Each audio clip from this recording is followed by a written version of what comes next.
歡迎收聽講經。喺呢度，我哋會講一啲香港人關心或者唔關心，重要或者唔重要，一啲你想聽或者唔想聽嘅事。我哋大概係全香港最冇內容嘅 podcast 節目。我哋會用輕鬆嘅口吻同你討論各種大小嘅議題，用 talk shit 陪你度過枯燥乏味嘅生活。我係明哥，我係阿楊。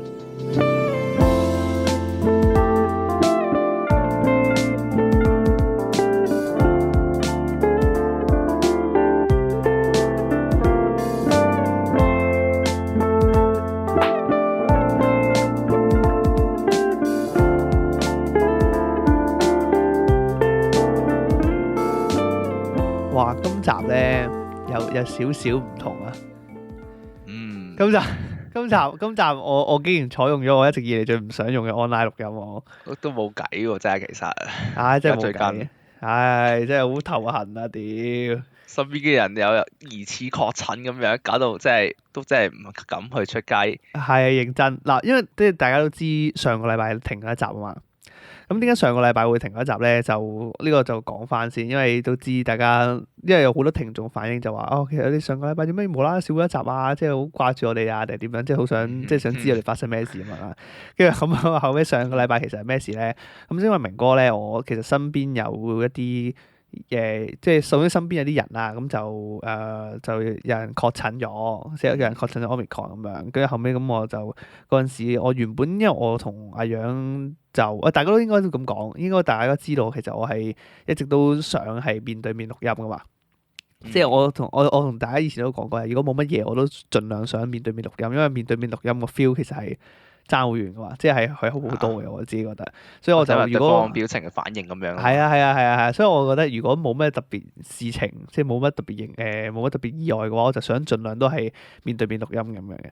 咁但係問題咧，上個禮拜因為我有身邊有啲人就確診咗 Omicron，咁啊費事，因為我都同嗰個人有啲接觸嘅，咁啊費事惹到阿楊，咁我就覺得咁算啦，不如上個禮拜就停一停咁樣，咁就休息一個禮拜先，即係睇下自己係咪真係中咗定點樣啊嘛。係啊，我即係係咯，你要俾啲時間去沉澱下，即係你去等佢有個潛伏期噶嘛，因為即係我又唔想即係話冇事就冇事就去咗揾阿楊咁樣，即係見到面咁就費事等人即係惹到阿楊咁唔好啦咁樣。即係有負責任啊。係多謝。跟住但係問題係咧，跟住我隔咗一個禮拜啦，咁我原本我哋尋日今日星期一啊嘛，我哋而家錄音係星期一錄音。咁啊，琴日星期日，我哋原本係星期日錄音，就約去 studio 錄音嘅。咁但係琴日我就應該咁講，星期六嗰日我就話我同阿楊講，其實我今個禮拜咧諗下，我可能都未必嚟到錄音喎。跟住阿楊就問我點解咩事啊？因為我自己我 feel 到我明哥我咧其實有少少病病地。咁但係咧，其實我做咗幾次檢測㗎啦，因為我知道自己一病咗之後，我 keep 住做咗好多次唔同嘅檢測咁樣。跟住其實我都係陰性嘅，但係問題係咧，我屌嘅我嗰啲病徵咧，完全係嗰啲 Omicron 啲病徵嚟嗰啲，好撚驚嘅大佬。但係就一直陰性啦，完全唔知咩事啦。係咁 check，我話屌你都係陰性嘅，屌好撚驚。跟住後尾，跟住我而家其實我哋第一，如果即係聽眾一直以嚟有聽開嘅聽眾聽得出咧，我把聲其實有少少，而家我把聲其實應該有少少扁扁地嘅，即係唔係嗰種以前最好狀態嗰種聲嚟，應該聽得出。你聽唔聽得出啊？聽得出。係啊，有少少沙沙地嘅嘛，應該係。係咯，同埋有啲沉咁樣咯。係啦，跟住所以我就其實而家喉嚨唔係好舒服嘅，我係因為錄音咧，我啱啱拍咗幾粒喉糖咧，夾硬而家上嚟即刻錄一錄咁樣嘅，即係打咗幾支腎上腺素咁樣，即刻上嚟焗一焗先。跟住所以後尾，所以我後尾嗰陣時，我禮拜六同阿楊講，不如我哋聽日算數啦，即係我哋今個禮拜都停更啦咁樣。跟住阿楊其實我問阿楊你怕唔怕俾我傳染啊？其實你都驚驚地㗎。正常都驚驚地㗎啦，冇理由唔驚㗎啦。不過我諗就可能如果唔太嚴重嘅話咧，都照去咯。但係就明哥就怕可能惹到我咁啊，算咯。最後件事係因為我後尾我去睇醫生咧，其實我話我同醫生講，醫生我驗咗好幾次我都係陰性喎，咁點即係咁我係咪真係有事啊？咁醫生同我講話，咁如果你覺得自己驗咗係唔係咯？醫生咁同我講話，你覺得唔係咪唔係咯？跟住但係佢話但係不過如果佢話根據佢睇嘅症狀嚟講咧，因為其實Omicron呢隻病同普通流感又好啊，傷風感冒又好啊，其實佢症狀好似嘅，係咯，即係就好似中咗重感冒咁樣啫嘛。最慘就係呢樣嘢咯，有時候你都唔知自己係咪真係中咗。係啊，好撚頭。但係病徵又一樣喎。係啊係，即係即係你次次疑神疑鬼，究竟我係咪真係中咗啊？我係咪真係中咗？你求其你喉嚨有啲乾咧，都喺度心諗我係咪中撚咗？係啦係啦好撚煩。跟住後尾醫生同我講，如果你覺得唔係嘅就唔係，即係話你驗好多次，你覺得唔係咪唔係咯？但係可能如果你個即係望一望你嘅情況，可能你係即係嗰啲季節性流感啊，或者係點樣？咁我都算係放心少少。咁我就好啦好啦好啦，跟住就係咁。但係我因為始終都係病咧，流感都始終傳染力都高嘅，咁我就費事嘢都一樣啦。咁但係後尾我心諗，唉，我又要停一個禮拜，好似好煩，我又唔想停咁耐喎咁樣。所以我後尾我就算啦，我就話我同阿楊講，不如我去 studio 拎支咪翻屋企，跟住就嗱嗱聲錄一錄咁樣咯，即係而家變咗 online 錄咯。又唔係嗱嗱聲錄嘅，即係都想有啲嘢出街嘅，所以就唯有去做啲自己即係最唔想，即係平時唔想做 online 錄噶嘛你，咁所以唯有都要做咯。其實我麻麻地，真係麻麻地 online 錄。但係我自己唔係好逼歡喜住逼住都會做，係要去做咯，我覺得。而家變咗就係冇計啦，所以應該嚟緊，因為我嗰陣時我仲要話一發咧，佢話跟住佢都係佢原本就係唔方便出街錄啊嘛，因為疫情。嗯。即係我咁我哋琴日喺度傾，我話寄撚咗支咪俾佢。係啦，我真所以有係寄喎支咪咧都未到佢嗰度啊，所以今日都係又係我代班先啊。係啦，冇錯，所以今日都係阿楊代班先嘅，所以就係咁樣。呢個就係上個禮拜點解停更嘅原因下啦。個禮拜一發就翻嚟㗎啦。下個禮拜一發應該會翻嚟㗎啦，冇錯。咁都係我同佢一發就會變咗 online 錄咯，就係咁樣。嗯。唉，哇唔得，好頭痛。我咁樣谷住我咁樣 keep 住俾個喉嚨講嘢咧，好辛苦嘅。要休息下，飲翻啖水先啦。唉，唔緊要，OK 嘅。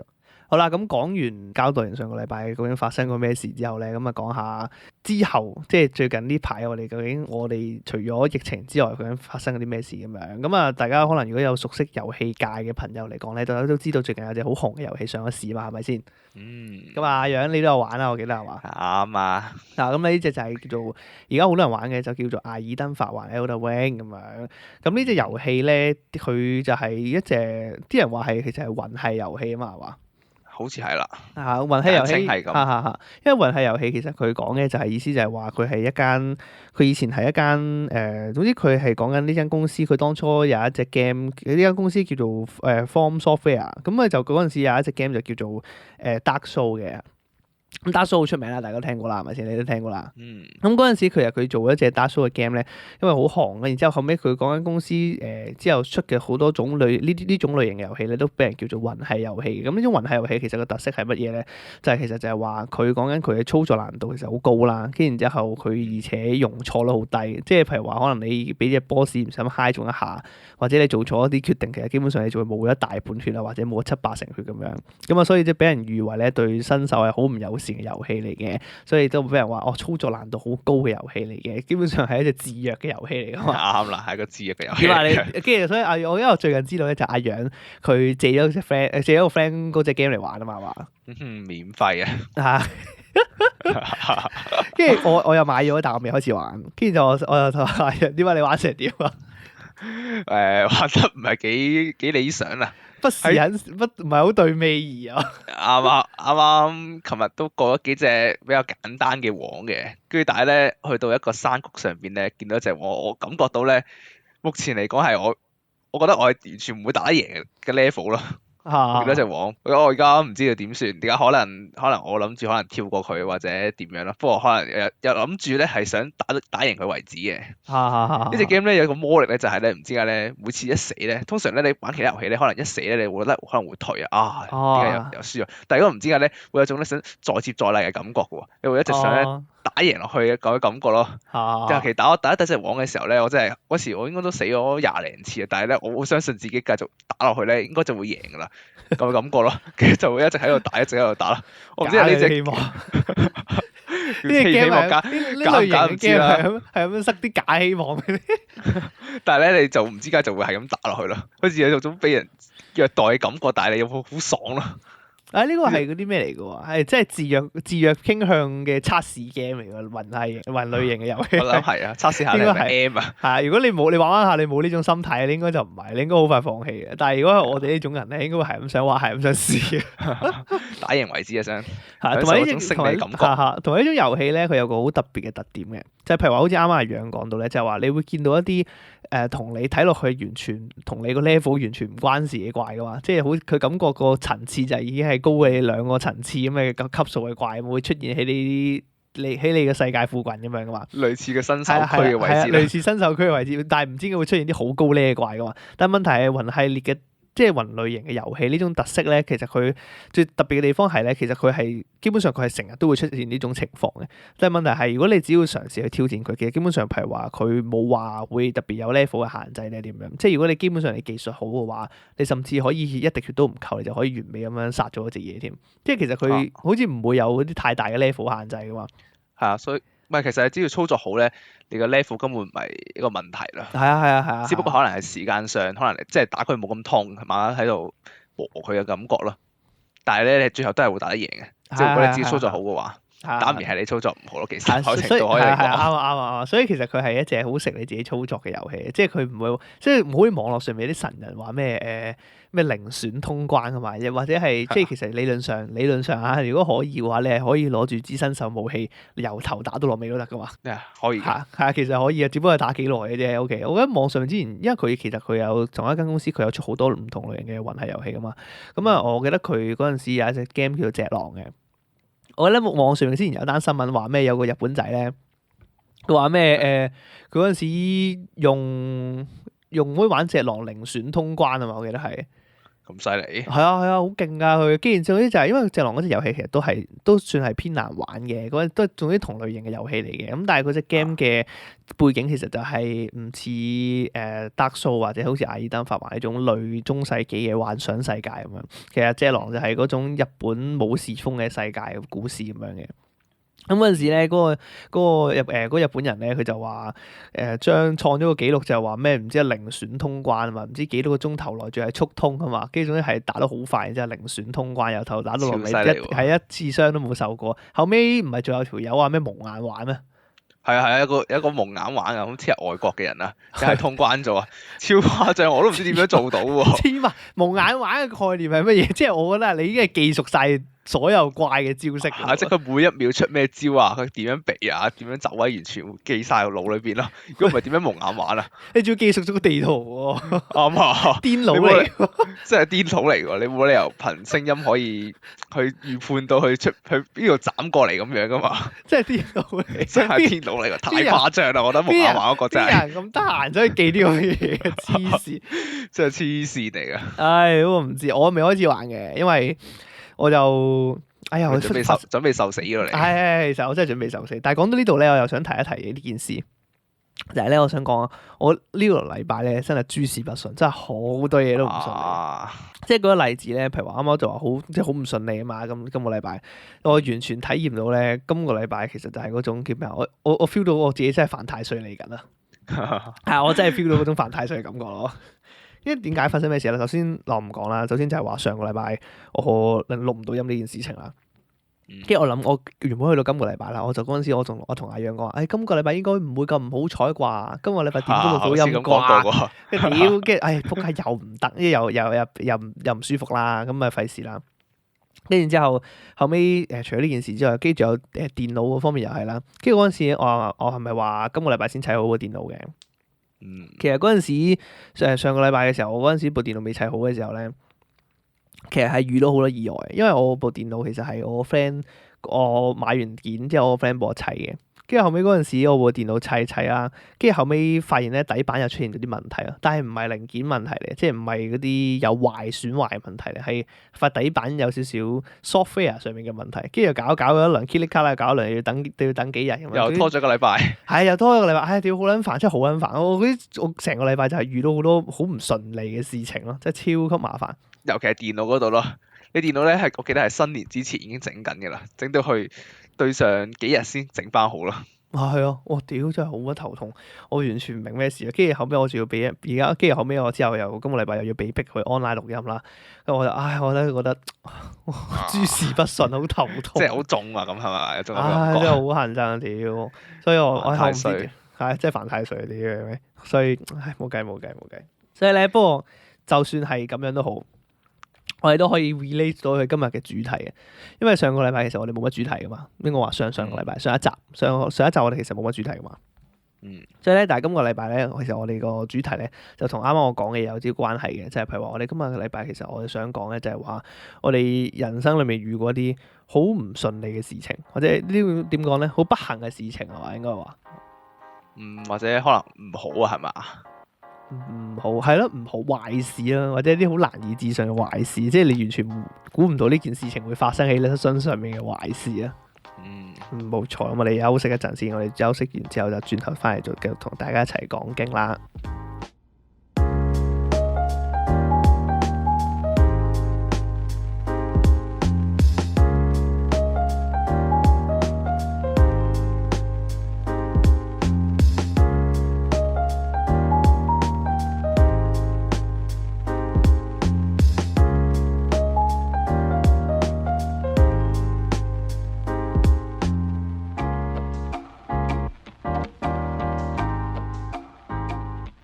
好，休息過後咧，咁我哋翻到嚟繼續講經啦。咁今日我哋要講嘅咧就係一啲比較不幸嘅事情啦，或者係一啲你估唔到人生中竟然會發生喺你身上面嘅壞事咁樣。咁講到呢兩樣嘢嘅話咧，其實我人生中咧，的確咧，我自己覺得都有即係發生咗兩件嘅，喺我自己覺得都唔係啲幾好嘅事嚟嘅。咁第一件咧就係咧關於傳銷嘅。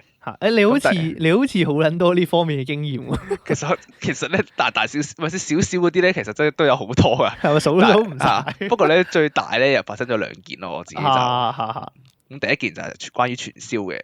咁當時嘅情況咧就係咧。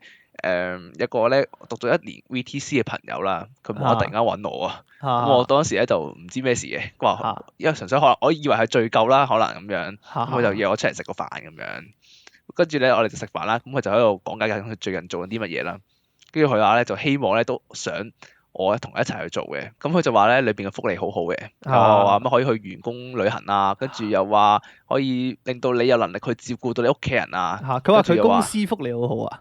係啊。OK。佢想水你入去佢公司度做。係啊，佢可能就唔知係公司教佢啦，定係點樣咧？佢就以一個你身邊人為身邊人着想嘅諗法去嘗試令你去嘗試去了解或者去聽佢哋嗰啲嘢咁樣咯。OK。即係去到佢哋間公司咁樣咯。咁咁我聽嚟嗰時都好似聽落唔錯咁樣喎，咁不如就去試下去聽下啦。即係佢話咁一日去公司度聽佢哋解釋佢間公司嘅點樣運作啊，嘰哩咕嚕咁樣，我就 OK 咯，咁好啦，揾一日去試下咁樣啦。咁但係咧，其實我心裏邊都有啲懷疑嘅，因為始終佢當時講嘅好處咧太多啦，佢又冇講過啲咩壞處咁樣。聽落去太鬼啦。係啊，而且又冇講過間公司做啲乜嘢嘅喎。嗰時又比較有啲咩嚟？你嗰陣時係咪有同我討論過啊？係啦，跟住咧我就翻咗屋企咧，就揾到明哥討論啦。跟住咧我就揾咗明哥咧嗰日咧同我一齊過去啦。嗰日明哥得唔得閒咁啊？明哥話 OK 喎，咁我哋就兩個一齊過去啦。件事冇咁簡單，你唔好咁輕描淡寫屌你。唔係，開頭唔係咁簡單嘅咩？我嗰日明明唔係咁同你講嘅。我嗰陣時翻嚟點樣咧？阿楊翻嚟同我講，佢就話：明哥話你聽下講下呢件事啊。跟住佢就由頭到尾講一次俾我聽。跟住後尾我就同佢講話，我哋嗰陣時除咗我之後，係咪仲有第二個人喺度？好似係咪啊？我唔記得咗，好似冇啊。總之唔記得咗，總之就我喺度咁樣啦。跟住我就同佢講話我同佢講好鬼喎！成件事聽落去，一聽到真係假嘅喎，你真係要去啊！跟住然之後阿楊咧，唔知點解係啦，你一叫我咧，好似唔好去好喎。我係咁同你講唔好去啦，你唔好去啦！屌一聽就即係呃鳩你啊！屌你係都要去，好似係喎，好似係喎。但係我就唔知咧，好似都想去聽下咁嘅感覺嗰陣時，跟住就喺嗌明哥陪我一齊去啦，好似係咁樣，係咪啊？係啊！屌我唔明咯，阿楊有陣時係咁樣，我覺得好奇怪。阿楊唔知點解咧，佢幾次都係咁樣，佢唔係即係呢次已經唔係第一次佢去遇到呢啲咁嘅騙案嘅事情，但係唔知點解佢每一次咧，佢感覺上咧，佢明知咧係騙案啦，但係佢嗱，你唔好睇個人咧，阿楊平時個人咧好似即係都算精明啦，係咪先？即係唔係好想蝕底俾人咁嘅有陣時，但係唔知點解咧，永遠咧去到真正嘅騙案嘅時候咧，佢又好撚想上去俾人呃下。你咁講好似就真係我覺得喎，每次去到呢個位咧，好撚奇怪唔知點解咧就控制唔到自己，覺得咧好似要想去踢一踢下先真係好嘅感覺咯撚。古怪，唔知係咩心態嚟，我都唔知點解，跟真係好住我就撚怪。跟住我就同明哥去咗啦。黐線！我覺得因為佢係都要去，跟住我同阿楊講，算啦，咁我唔緊要，咁反正你話你一定要去嘛，冇得阻你唔到，屌你咪上去，唔知做乜撚嘢。跟住我算啦，因為我又怕你出事，咁我就同佢講，我有個人綁住你好啲嘅，咁我同你一齊去，即係如果有啲咩事太耐冇落翻嚟，咁我可以報警或者點樣啊嘛，或者我可以上嚟揾人啊嘛，咁起碼係啦。即係我俾人用咗都唔會唔知咩事啊嘛。係，繼續，跟住咧。好啦，咁過嚟我哋三個啦，咁我就去咗嗰個，我記得好似係怡安閣嗰個位啊，旺角咧行出啲有個怡安閣嗰個位，類似係差唔多嗰個位置。我唔記得，我知個實際地址喺邊咯，不過我就費事喺節目度講咁樣咯。哦，咁唔知乜乜啦，咁大概嗰個位啦。但係總之嗰間嘢肯定係呃人㗎啦，即係肯定係嗰啲咩層壓式推銷嗰啲嘢嚟嘅。咁大家如果有興趣想知嗰間嘢喺邊度嘅話咧，咁啊費事即係誤墮呢個騙案，我咁可以私信我哋問我哋攞地址嘅。OK。咁啦，咁嗰日我哋三個就去到啦。嗰間嘢咧就公司係地下裏邊嘅。咁當時咧咁就，但係因為佢話唔可以帶啲外人入去，所以咧就叫咗明哥咧喺出邊等。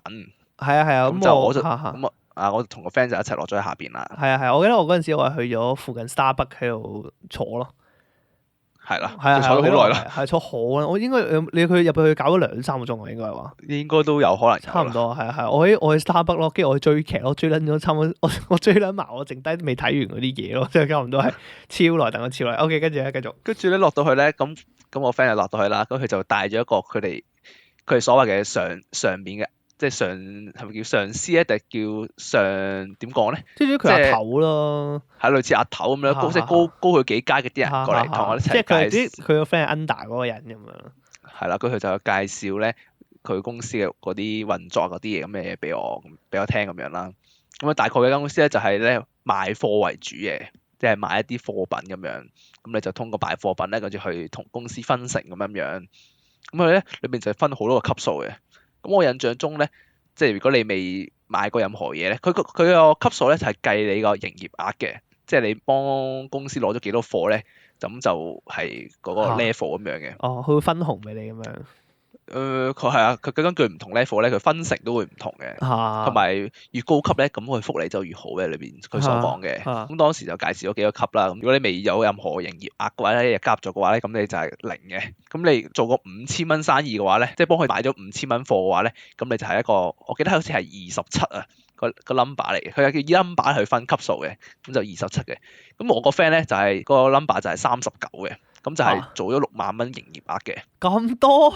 係啊，不過咧之後再講呢6萬蚊營業額係佢點樣做出嚟嘅。OK，好。跟住咧就繼續咁樣41，跟住佢就跳過咗唔知跳過咗40嘅，跟住就41、42咁樣上去啦。跟住裏邊咧，如果去到43啊、44啲 level 咧，就係一啲好高級嘅級別嚟㗎啦，好似類似長老咁嘅嘢啦，即係裏邊四天王 level。喂，因為四天王嘅已經去到好高階啦，即係你。但係未去到4天王㗎。係啊，跟住但係你其他人見到佢就好似發光咁級別啊，即係佢都好神㗎啦，裏邊個地位43，我記得43、44嗰啲咧已經去到好神㗎啦，裏邊。OK。即係每次當佢哋出現嘅時候咧，就好多人圍住佢咧，撩佢傾偈咁樣咯。哇咁誇張，咁都唔係四天王，未去到咁嘅 level 啊，仲有啲仲勁啲啊，仲有再勁啲㗎。係啊，但係嗰啲好少出現嘅嗰啲。即係四天王手下啲即係熱血漫畫四天王手下啲幹部嚟嘅。四天王再勁啲嘅，唔會出現喺鋪頭㗎。好少出現嘅，即係除非嗰啲咩大時大節一啲講座啊，佢可能先會出現下咁樣。OK，哇咁撚誇張啊！係啊，所以嗰啲其實已經好勁㗎啦。OK。咁咧佢就大概咁講完啦，咁就問我有冇興趣加咁樣，咁佢就因為佢話佢哋係做緊一啲高質素嘅產品去賣俾人，咁就去俾啲貨你，咁你去賣俾人咁樣。跟住然後咧，佢哋同埋佢哋會提供好多嗰啲保險啊嗰啲嘢，即係一定係安全嘅。佢哋啲產品同埋高質素嘅，所以其實係有保證嘅。即係佢就話萬一貨品有啲咩事都好，就唔怕，因為有保險包嘅。係啊，佢話個超高額嘅保險咁樣嘅，係啊。OK。咁樣，所以就問我有冇興趣參與咁樣，但係我就冇問到咧參與嘅條件咁樣嘅。咁就咁我就話我可能諗下咁樣啦，即係 OK 嘅咁樣，OK 嘅咁樣，跟住佢就叫我，即係佢因為要你都要有個加入咁樣啊嘛，咁就你可以買貨啦，咁你買貨先會成功加入佢哋個團隊嘅，嚇咁咧就要擺低5000蚊，嚇成為27號，記得好似係27咁樣，嚇即係俾5000蚊去買佢啲貨，跟住然後再由你咧將啲貨咧去賣俾人嚇咁樣。哦，咁樣你賣晒你就可以變27啦。唔係，你只要買咗俾我5000蚊買咗啲貨，你就已經係27啦，即係你已經成功造成咗5000蚊嘅營業額啦，你已經做咗。我屌啊！係啊，即係你唔代表係你已經將5000蚊賣咗出嚟俾其他人，只係你俾咗5000蚊去買嗰啲貨，你就成為咗，即係你就做咗5000蚊嘅營業額出嚟啦。哦，即係咁你就成為自己買個頭銜翻嚟。咁你就成為27啦咁樣。咁我嗰時就考慮下先嘅，因為我梗係唔諗住俾錢出嚟㗎啦。OK 咁 OK。樣，但係咧我就唔係，因為我覺得佢呃我，所以我唔先俾錢出嚟嘅。我同 friend 講，我就講我冇錢就俾唔到咁樣。咁我今日 OK 咁就同我 friend 傾下咁啦。咁我個上個叫咩啊？叫阿即係頭咧就佢頭啦，係啊。係啦，講完就走咗啦，咁樣就行開咗啦。咁我個 friend 同我一齊吹下水，跟住阿頭咧就走之前咧叫同個 friend 講咧，話叫我帶去認識下其他人咁樣，去認識下到周圍啲人咁樣。咁咧就長達咗唔知幾長嘅時間啦，不斷咁認識啲人啦，喺度講話公司好好啊，啲產品好正啊，嘰哩咕嚕咁樣喺度講呢啲咁嘅嘢啦。跟住咁樣啦，跟住仲有一點好鬼嘅，喺裏邊咧我唔知點解收唔到 WiFi 嘅，所以我係聯絡唔到明哥嘅。所以明哥揾我咧，我都唔知道。我記得明哥係有講過話佢揾過我嘅，但係咧因為太長啦，個時間太長啦，但係裏邊收唔到 WiFi，所以我完全唔知道佢揾過我嘅。哦，屌係咁啊！原來我唔知喎呢個。裏邊收唔到 WiFi 係唔知點解，要行到好出邊咧先收到噶。因為嗰陣時我係咁 call 阿楊嘅，我有打俾佢。因為太長啦時間，我覺得嗰陣時候我就係咁 WhatsApp 佢，跟住我咁同佢講，喂。你點啊？咩環境啊？冇嘢啊嘛，跟住我又見你冇覆我，屌啊！爭啲報警啊！係。但係因為我嗰陣時諗緊，我就話可能你同人哋講緊嘢咧，咁我可能我俾你應付下佢哋先，咁啊等你繼續即係轉頭先再算啦。因為個時間又未去到好唔正常咁樣嘛，即係始終都2-3個鐘頭啫嘛，嗰時開始又未去到可能如果5-6個鐘頭就真係有啲咁我就好問題啦。擔心啦，係啊。咁樣所以明哥又未去到報警嘅時候嘅，不過就係揾下我咁樣咯，但係就聯絡唔到我咁樣咯。嗰時其中一點嚟嘅，跟住就係咁樣認識下人啦。跟住之後咧就大概去到2-3個鐘頭咧，咁就即係我諗嗰陣時應該都佢就介紹咗3-4個人去同我了解下公司咁樣啦。嗰一日就差唔多啦，嗰日佢就同我介紹完咁咧就走啦。咁又問我意見有冇興趣參加咁樣，咁我聽落都唔錯嘅。跟住就叫我之後再嚟咁樣去可能上下堂啊，或者再聽更多人去講啊，或者去更加了解呢個間公司嘅運作咁樣咁樣咯。佢之後叫我再嚟咁樣，跟住咧咁嗰日就離開咗啦。咁我同明哥離開咗，咁我同明哥講下裏邊發生咗啲咩事咁樣啦。但係我唔記得嗰陣時你係啲咩反應喎？我嗰陣時咧，你講啦嗰樣嘢，我記得嗰陣時咧，我屌柒咗你好耐。我首先第一件事咧，我就話點解做乜搞咁撚耐？我因為佢嗰陣時係養咧，原本同我講話我去就回，我轉頭又翻嚟啦。跟住就話咩？我上一上去，我話我可能我傾一傾少少，我聽一聽嘅啫，我轉頭就走噶啦咁樣。雖然咧我明白呢啲都係 bullshit 嚟嘅，即係你冇可能上一上去就走，因為佢哋唔一定會俾你咁樣做嘅。即係因為通常呢啲咁嘅騙案啊、層壓式推銷呢啲嘢咧，佢最興咧就係用疲勞轟炸嚟噶嘛，或者即係總之要逼你喺度聽好耐啊，同你揞好耐啊咁樣先俾你走咁樣嘅。不過你嗰次算少啦，話應該你個 friend 都對你都算係你個 friend 對你都應該算真係幾好我諗，因為佢冇好壓榨你嘅，我 feel 到其實我覺得佢咧可能佢都係俾人洗腦，即係佢唔係有心呃我咯，我自己覺得，因為講埋後邊可能就會大家會有種咁嘅感覺。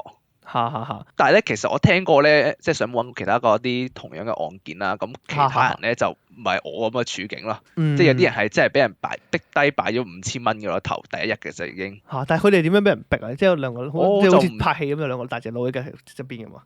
我都唔太清楚啊，好似係相信朋友或者點樣咁樣去擺低。佢唔係真係逼，佢真係唔係擺低兩個大隻佬逼你嘅，但係好似係透過啲語言啊，或者講嗰啲話語係咪話術啊？咁樣去氹咗你，情緒勒索你啊！係啊，睇下第一你咪唔信我先？屌你，我同你咁 friend。係啦，可能類似一啲咁嘅嘢啦。我第一日就擺低咗5000蚊嘅，我見到有網上面有啲人係咁樣嘅。咁樣啦，跟住但係我就冇擺低啊嗰日，可能個 friend 就冇追到咁個重咁重嘅嗰陣時候就係咪聽一聽咁樣就咁嗰日就走咗啦。不過其實都唔係輕緊意啊，聽咗2-3個鐘頭啦，都長時間㗎啦。咁就走咗。咁啊之後咧佢就問我幾時再得閒再去。咁我就話好似隔咗幾日啦，咁我又再去啦。嗰陣時我去都幾早嘅，我諗大概應該都係晏晝，食完晏晝2-3點去到嗰邊，跟住佢就開始。嗰次我就冇陪你去啦，係啊，嗰次就冇啦，我就自己去啦。嗰次就之後嗰啲都係我自己去啦，你都冇陪我去㗎啦。跟住佢就喺度。你講到好似好衰咁樣屌。又唔係好嘥咁你。每人都有時間㗎嘛，咁我自己自然去。因為第一日已經確定咗裏邊應該唔會啦，大隻佬圍住我，逼我簽嘢咁樣。冇乜實際上嘅危險啊。係啦，咁就可能只要我個心定住，唔好交出我啲錢，咁就已經冇問題㗎啦。因為其實我都放心，阿楊應該係唔會交出自己啲錢嘅。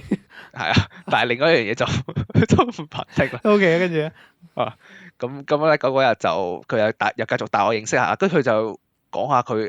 under 嘅，即係帶佢入嚟嗰個人嘅，41嚟嘅嗰個，係嗰個兩個姊妹嚟，就係佢嘅帶佢入嚟做呢度嘅人嚟嘅。我哋透過認識下啦，因為假設我入去做啦，咁我就會再 under 嗰兩個姊妹啊嘛。咁佢哋就介紹一下佢點解入嚟做啊，佢屋企嘅背景啊，嘰哩咕嚕咁樣，跟住覺得間公司係會俾到一個好嘅未來佢咁樣。OK。咁樣，跟住然後咧，咁大概就。先認識下人啦，跟住佢就同我哋介紹下佢公司啲產品啦，可能有啲咩化妝品啊、護膚品啊嗰啲。啲咩皮膚保養嗰啲。類似香薰機啊，我記得佢話個香薰機嘅保價咧係好高嘅，所以你唔驚嗰個香薰爆炸點樣咁樣。香薰機。跟住又介紹下紅酒啊，跟住係咯，總之揼揼揼好多嘅產品咁樣啦。跟住咧，我記得佢係俾個價目表我睇嘅。咁咧，我印象中咧就係咧，佢哋可能買緊一支唇膏咧，我唔知咩牌子嚟嘅，唔知咩雜牌嚟嘅，都要可能要400-500蚊咁樣嘅。咁我覺得個價錢我有啲好似有啲高喎。咁咧當時咧我就咧影咗幾張相嘅，就問下咧我身邊嗰啲咧有女朋友嘅朋友啦。咁我就問咗其中一個嘅。我有冇聽過呢啲牌子啊嘛？屌。係啊，就問佢你有冇見過？因為通常你有女朋友咧，可能都會陪佢買化妝品咁樣。跟住咧，佢大多多少少都會認識少量嘅牌子咁樣噶嘛，同埋啲價錢咁。我就問佢你識唔識呢啲牌子啊？同埋價錢合唔合理啊？跟住我個 friend 就答我，聽都未聽過。佢話唔知咩嚟嘅。唔知咩嚟喎，同埋啲價錢都比較貴喎咁樣。同埋你嗰啲牌子最鬼係咧，就算你我好老實講啊，就算你問一個直男嘅 friend 都好啊，可能你個直男 friend 完全唔識呢個護膚品牌子嘅，唔識化妝品牌子。但係其實咧，你只要上網揾一揾咧，你嗰啲陳亞飾推銷賣俾你嗰啲護膚品牌子，你都係完全揾唔到啊！你完全唔知咩嚟嘅。唔知咩嚟㗎。係啊。所以嗰陣時候就我有個疑惑，我假設佢即係我擺咗5000蚊貨翻嚟啦，我做底個貨我咪即係賣到出去嘅咧？係啊係，但係佢哋個藉口好好聽㗎嘛，佢哋就話咩係歐洲貨嚟㗎嘛，話咩歐洲貨嚟啊，我哋唯一係香港唯一一間代理啊，香港其他冇人做咁樣㗎嘛，就所以你先冇聽過㗎嘛。係啊，跟住就解釋話咧，佢哋講咧就係話咧，佢哋就係要做一樣嘢，就係要自己買啲貨翻嚟，要自己試咗先，有第一身嘅感覺，將你最真實嘅嗰種測試後嘅感，即係用後感咧，去分享俾人哋，佢講得幾好聽㗎喎。係啊，因為你話你坊間好多你唔知嗰樣嘢係點樣噶嘛，但係我哋就係做緊呢樣嘢咯，即係我哋就係會知道呢樣產品係有幾咁好，所以我哋先會去己所不欲，勿施於人，先會推介俾人咁嘅感覺咁樣。話咁樣好聽嘅講到，講得好好聽啊！跟住咧，咁我就問，咁你哋賣咗幾多貨俾你啲朋友咁樣啊？我印象中佢哋係答唔到我嘅，即係答唔到個準確嘅數字俾我嘅。即係佢咪兜去遊花園咁樣啊？係啊，佢好似就賴咗其他嘢咁樣。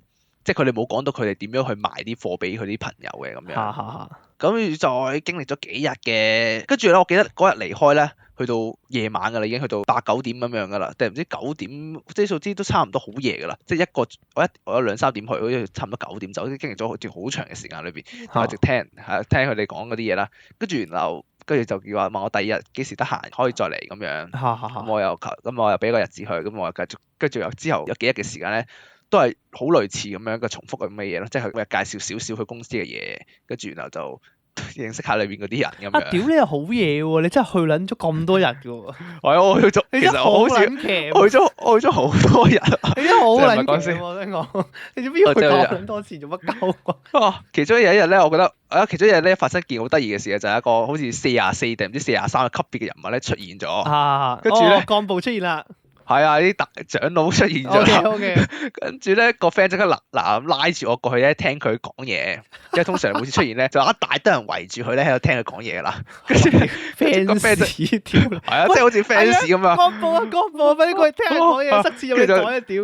係啊，係類似咁啊，跟住即刻扯咗我過去嗰邊聽佢講啦，咁過嚟圍咗一台，嗰晚嗰一台咧全部都係後生仔喺度聽嘅，咁撚誇張啊！係啊，跟住個咧我睇到咧個隻眼睛好似發光望住嗰個部咁樣。O K，咁佢就講啲咁啱，佢已經講緊啦，所以我都唔知佢前面確講緊啲咩嘢嘅。咁大概咧，佢講緊嘅就係咧，佢又話咧，其實我唔需要介紹人入嚟做喎，即係佢哋只要平時咧見到我咧擺嘅相，我又買新車，我又食好嘢咁樣，佢哋就自然咧過嚟問佢做緊啲乜嘢，佢就自然會加入噶啦。咁樣啦，佢大概就講啲咁嘅嘢啦。即係我諗就係應該有人問佢點樣可以去到呢個地步啊？即係點解可以坐咁多下線啊？即係有揾咁多錢嘅，點解可以？係啊，類似咁樣，咁可能就解釋下。只要你分享俾人哋身邊嘅人睇到你而家過得幾好，咁你就可以有好多人就會自願咁揾你加入嚟做呢樣嘢咁樣，大概咁啦。咁我就聽完咁就算啦。佢有啲人甚至會抄低筆記啊，即係喺度抄低佢講嘢。佢哋好撚似，其實佢哋好撚似一個內部嘅邪教，聽落。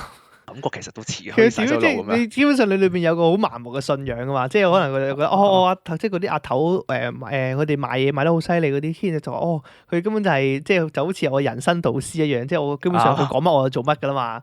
係咯，好撚鬼嘅成事。O K，真係我感覺就係一班洗腦嘅人啊。跟住就嚟到一個比較大嘅日子啦，就係嗰啲大廣播啊，離開一個講座啊。咁咧參與個講座嘅條件咧，就係要擺低5000蚊，成為咗27咧，你先可以參加嘅。即係呢個係再大啲開嘅，即係呢個係個 level 再大啲嘅人開嘅講座嚟嘅。係啊，即係4天王嚟開講座啦。差唔多咁啦。O K O K 好，就係一個據你所講一定要參加嘅一個項目嚟㗎啦。唔參加就你走寶啦咁樣。係啊，你一定走寶㗎啦，同埋你要想成為更高嘅 level 咧，你一定要參加呢個講座嘅。O K。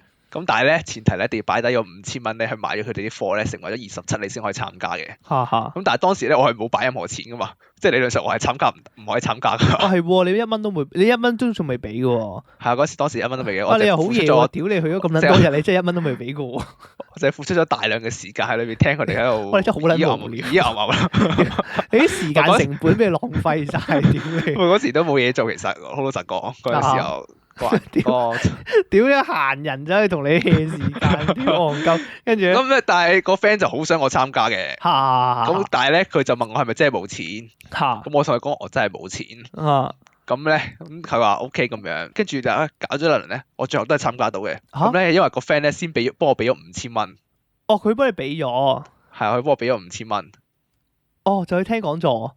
不過其實佢幫我俾嗰5000蚊咧都冇乜蝕嘅，因為咧我係 under 佢嘅，即係我之後俾翻個5000蚊佢咧，因為我都係 under 佢啊嘛，即係嗰5000蚊其實佢都有抽成咯，即係我只要還翻個5000蚊俾佢，佢仲有抽成。即係理論上，如果你真係加入咗嘅話，我再俾咗5000蚊佢嘅話咧，其實我梗係冇啦，大佬。即係理論上啊，係我知你冇。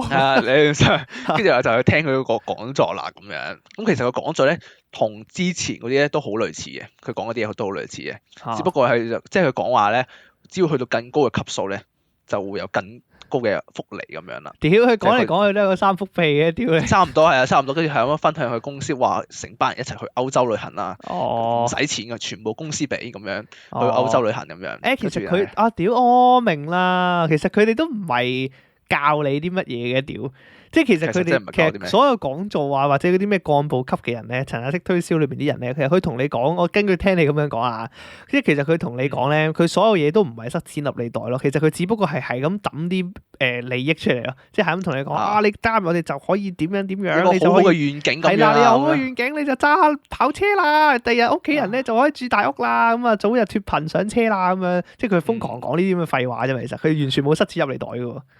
其實係啊。因為其實佢哋咧有個最終嘅目標嘅，就係嗰個被動收入嘅。但係點樣咧？定係被動收入咧係39或者20幾嗰時都冇令，一定要去到41呢個 level 咧。被動收入嘅意思係咪即係佢乜都唔使做就有錢入嚟咁嘅意思啊？係啊，佢就係將咧間公司咧將成夠大，即係佢可能成年賺到嗰啲貨錢啊，然後就抽翻少少俾你哋咁樣，嗰啲就係被動收入啦。OK。咁樣啦，咁我哋嗰日就聽完個講座啦，個講座其實基本上都廢廢地嘅，聽好似個幾鐘頭咁樣啦。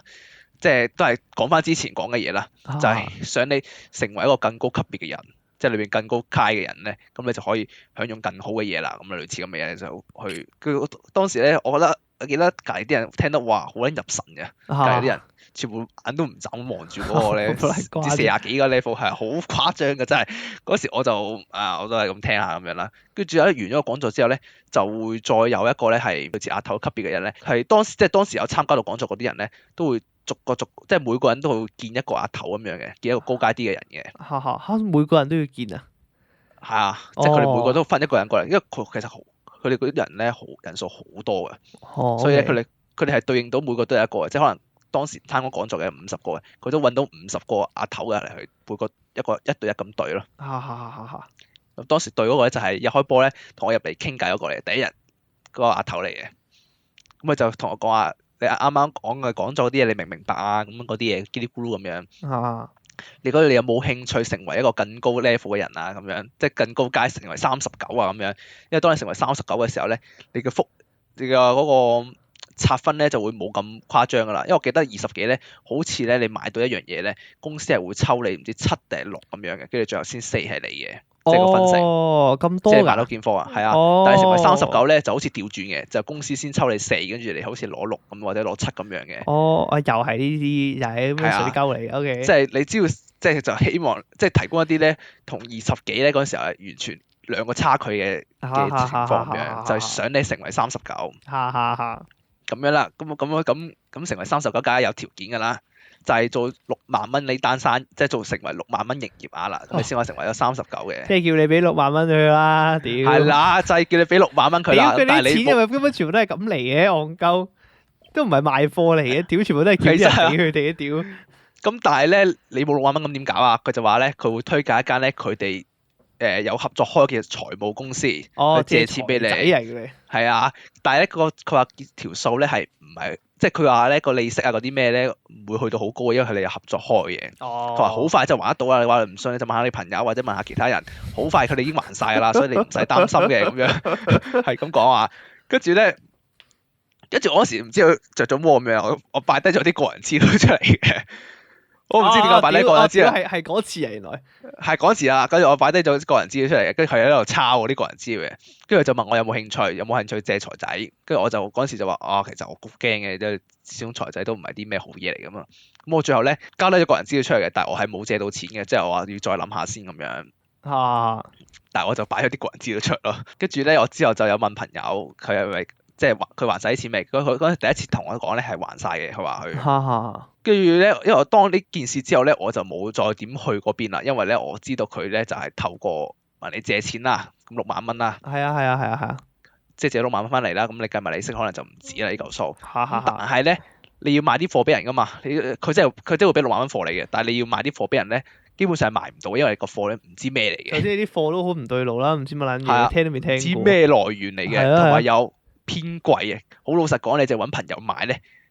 你根本都冇你揾唔到街人去買嘅，其實即係街上面嗰啲，即係你唔識嘅人去買。因為好笨柒啊，成件事情又冇聽過，又唔知有冇用。咁你當你買個朋友俾人嘅時候咧，咁你就會覺得佢咧應該要益下佢，加入呢度咧可以享受個福利，同佢一齊買，即係揾佢。基本上就係將啲貨咧俾你個 friend 去接貨咯。所以咪一層嗌一層咯。係啦，跟住佢就接你個，即係可能你。假設我今日去做啦，就係我嗰個 friend 咧，我就接咗佢啲貨，跟住我就揾人做，可能我揾明哥做，跟住我就將嗰嚿貨咧，嗰5000蚊貨又俾咗明哥，跟住明哥可能又揾5000蚊貨，咁繼續俾落去下邊咯，即係同一嚿貨咧一直咁傳落去咯。即係直到做到你可能咁，因為你借財仔，你肯定會急㗎啦，你肯定會想急住去賣晒啲貨啊嘛。咁但係你又賣唔到啲貨，咁你一定係揾朋友去幫拖㗎啦。咁你就可能揾幾個朋友咁樣一齊去分擔咗呢6萬蚊呢個貨咯。但係其實成件事好怪喎。即係嗱，因為你好似你咁講咧，好似你咁講，即係譬如話，你會覺得佢哋係想個 friend，即係要益個 friend 啊嘛。但係佢哋係真係咁諗咧？我唔知其他人有冇咁諗啦，但係我覺得我個 friend 咧，可能係即係有你個 friend 比較單純少少。係啊，因為我其實當中都係咁俾啲新聞佢啊，或者俾啲咩佢睇嘅。但係佢咧都話你係咪俾呃啊咁樣？係啊，但係佢話咧，其實你都未入去真係了解過，咁你就去相信出邊嗰啲嘢，咁你就唔啱咯，我覺得即係咁樣類似咁嘅嘢啦。哇！所以我就真係入去了解下咯。即係去了解下呢間公司其實實際上佢點樣運作咁樣。你入去了解過之後就確定佢真係呃人㗎。其實確定佢咧係咪叫呃人咧？佢係即係俾咗貨你嘅，屌咁都唔算係呃人人啊？係咩啊？屌戇鳩，即係佢只不過係門面講啲好聽啲嘅説話啦，其實係咯，但係佢主要其實目的咧，佢唔係賣貨啦，就係揾人嚟接貨咯。係啊，其實就你屌成件事一齊根本就係呃一齊人啦，屌戇鳩，即係一齊呃你呢件事其實就係話，即係我間公司我重點就係我係賣貨，我係帶貨嘅，但係屌我所有公司嘅收入基本上都唔係靠賣貨咯，即係我都係唔係靠你班佢有傻仔賣貨㗎屌，佢逼你6萬蚊買咗嗰啲貨翻嚟，跟住然後但係你啲貨你係散唔到出去俾係啊係啊街出邊嗰啲人啦，屌我啲你只可以散到錢全部都俾小朋友，係我啲錢全部都係我啲員工啲錢嚟嘅，屌你戇鳩。係你啲 friend 嘅錢嚟嘅，即係黐咁樣人線，哦，OK，哦，所以件事今即係呢件事就係咁樣啦，差唔多啦。嗰陣時我已經冇點去啦，跟住但係個 friend 都揾我食飯咁樣嘅，佢傾下啲閒聊嘢咁樣嘅。哦，跟住咧有一次我無意中套一套佢啦，問一問佢你哋還晒啲錢未？佢跟住同我講未還晒咯。嚇，係佢未還晒嘅，所以其實佢都未還晒啊？係啊，佢6萬蚊係未還晒嘅，哦，佢唔止啦，我覺得佢應該唔止爭6萬蚊喎，有機會嘅其實。係咯，屌你仲所以要呃鳩佢5000蚊，係啊，其實衰，屌你所以其實佢咧，所以嗰時咧就確認咗咧，咁呢單嘢基本上係冇可能嘅，因為其實我嗰時咧有個心諗法就係，我可唔可以即係透過係真係賣貨去賺錢咯，哦，即係冇可能而唔係揾朋友去接貨，係真係去賣去賺去做呢樣嘢咧，咁我發覺係真係唔可行㗎啦。哦，你要成為陳亞式推銷裏邊唯一一個勤勞嘅人，清泉啊！陳亞式清泉，屌你人哋個個帶真係人嚟唔係拉朋友，係真係出邊賣貨俾人。奇怪，我係有呢個諗法嘅，所以我先去咗好多日咧，去了解下呢個行業係真係點樣做啊！但係發覺咧冇可能嘅咧，你嗰啲貨根本真係賣唔到出去㗎，其實。冇可能賣出去屌，因為你除咗朋友咧啊嘛，成件事就係你嗱冇可能，你啲嘢又唔知邊度嚟嘅，你又貴，屌你又唔知好唔好用喎，你聽都未聽過，邊有可能即係買？食咗啲產品咧，你唔知會唔會出事喎？老實係咯，講屌你又即係佢話會保你怕啲安全問啫，題但係你唔知佢會唔會真係保你㗎嘛？咪係咯，你外用嗰啲都算啦，有啲係內用，都唔係，其實都嚴重，即係可能你萬一你唔知咩嚟嘅，可能你會問你外用嘅，可能你皮膚敏感嘅用到，或者係有啲咩出咗咩事咁樣嘅，或者係你內用嘅，可能食到內臟有啲咩問題，你唔知噶嘛，呢啲嘢好撚危險噶嘛，其實成件事。啊！屌你仲想做清泉啊？呢個陳亞式清泉，屌你黐撚線！跟住就打破咗個諗法，係冇可能嘅啦，基本上，所以我就冇再同我 friend 聯絡啦，咁樣。佢都有揾我嘅，但係我冇聯絡啦，咁樣。其實你個 friend 應該唔差嘅喎。其實你個 friend 人應該算幾好喎，即係佢真心其實佢但係我救唔到佢咯，我係咁樣同佢講啦，即係同佢講咗好多啦，但係佢都覺得係我喺度 push 咯，即係佢覺得自己冇計啦。係冇問題。佢有冇鬧過你啊？佢有鬧過㗎。佢真係鬧過你啊？有鬧過㗎，佢話得就係鬧我，你都未了解到呢個行業咁樣咯，就係嗰時啦。即係成日鬧佢，你詆毀我公司壞話，我公司係對我咁好嘅，啦喺度鬧我公司，你再係咁，我唔同你做朋友。類似咁啦，咁我發覺咧，我真係勸唔到佢啦，佢真係完全俾人洗晒腦啦，咁我都冇計啦。哦，哇，哎呀，有啲可惜啊，成件事情。係啊，你個 friend 人所以應該算幾好嘅，其實我覺得。我諗佢當初真係想希望我咧可以過得好啲咁樣嘅，即係喺公司裏面咧升高啲 level 啦，跟住可以享受佢嗰啲福利咁樣，但係被動收入啊。佢已經俾人洗咗腦啦，但係已經。係啊，但係佢已經冇得救。OK，哎呀，我救唔到。屌你係詐騙之鬼嚟㗎。咩詐騙之鬼？你係被詐騙之鬼。我最後都係，即係我最後咧，雖然冇損失任何金錢啦，但係我損失咗時間同埋我嘅個人資料啦。你損失咗好撚多時間，屌！其實係。我想講你呢單都唔止第一單，我話俾你聽，我覺得你仲有一單㗎嘛。係啊，仲有一單啊。因為我記得咧，我覺得，因為好多觀眾咧，其實唔係好多聽眾，即係好多聽眾其實都知咧。阿楊，我好似以前有一集我同一發咧有講過一集係講詐騙嘅。其實我嗰陣時我記得有講過少少關於你嘅嘢，即係我同大家講過咧話你係嗰啲屌你係嗰啲瘋狂俾人詐騙嗰啲人嚟㗎，唔知點解所有詐騙嗰啲人你好撚容易揾到你㗎，唔知點解。我唔知好容易中伏啊。係啊，好撚容易中伏。我記得你仲有一單㗎嘛，係咪？你仲有一單係仲有一單印象好深刻㗎嘛？我記得你話嗰陣都幾印象深刻㗎啦，係比較近啲啦，好似近半年嘅事嚟㗎啦，已經係。咁當時咧個狀況就係咧，一日個電話打嚟，咁咧就做一啲簡單嘅訪問咁樣啦。咁我就算啦，嗰時都得，係得閒冇乜嘢做，過嚟做咗個訪問。屌你都好撚奇，我想講咧，我唔撚明，屌你啲時間你留翻嚟，你我唔知喎，你留翻嚟自己食下嘢又好，或者做下自己又好，我唔知點解你係都要上去啲咁嘅地方啊！屌，唔係嗰時咧做訪問嘅，咁我幫佢做完啦，咁樣，咁我 OK，謝你咁樣。跟住嗰陣時就冇後續㗎啦，暫時係。跟住隔咗我諗應該1-2個禮拜，又再打個電話嚟，跟住話你記唔記得之前幫我做咗個訪問啦，咁我哋成功就抽中咗你啦，而家我哋有個獎品俾你，啊咁就係咧一個免費嘅咧旅行嘅住宿，即係你只要去邊度旅行，你就可以免費咧 book 一間酒店，跟住我哋幫你俾錢咁樣，類似咁嘅嘢。哦，即係用佢哋嘅會籍咁樣，即係你好似入咗會啦，你只要喺呢個唔係入咗會，嚇佢話直接係俾你免費去嘅，即係免費就係一個住宿咁嘅。即係我係問卷調查嘅俾翻你嘅回贈嚟嘅，即係你幫佢做咗問卷調查，咁佢就送翻啲嘢俾你，就話送一次旅行嘅免費住宿咁樣係嘛？OK。但係咧就佢話有個條件嘅，就係你要上嚟聽我哋參加一個咧講座，即係個類似嗰啲展覽講座咁樣嘅，我要參加一個咁嘅嘢，咁我哋先會咧透過公司咁樣俾翻一份嘢咁樣嘅俾你咁樣嘅。有嚟，你聽到呢度你唔覺得好鬼咩？聽到呢度其實我係覺得鬼嘅，都係鬼嘅。但係嗰時咧我就OK 啦咁樣啦嚟聽一聽啦。但係其實我係冇諗住去，因為你開頭冇諗住去啊？因為我係即係開頭冇諗住去啊，跟住到去嗰日啦，佢又打電話嚟嘅，跟住我同佢講話都真係唔去啦，你揾人頂咗個位或者點樣嘰哩咕嚕咁樣啦。跟住佢話咁樣唔得嘅喎，個位係你嘅喎，類似咁樣咁樣。佢就話總之我唔嚟啦，咁我就 cut 咗佢線咁樣，我就放咗佢飛機嘅。跟住咧隔咗幾日咧，佢又打嚟喎。跟住同我講話你上次 book 咗話去嘅話，咁跟住然後咁要唔要改期再去多次咁樣？哇！咁堅持嘅。係啊，跟住佢就話咧，因為你上次話應承咗話去喎，張嘢已經寫咗你個名㗎啦，其實已經，但係你又冇去到，搞到佢俾人鬧，即係佢個公司俾人即係責備佢咁樣。跟住嗰時就跟住我就話有啲於心有啲過意唔去嘅，因為我自己放咗佢飛機，因為其實我衰先嘅嗰放飛機，因為我應承咗話去嘅，跟住然後又放咗佢飛機，咁搞到佢俾人鬧，咁我就覺得好似即係唔係幾好喎。你都幾好嘢喎，佢情緒勒索嚟喎，你俾人情緒勒索到啊？點會？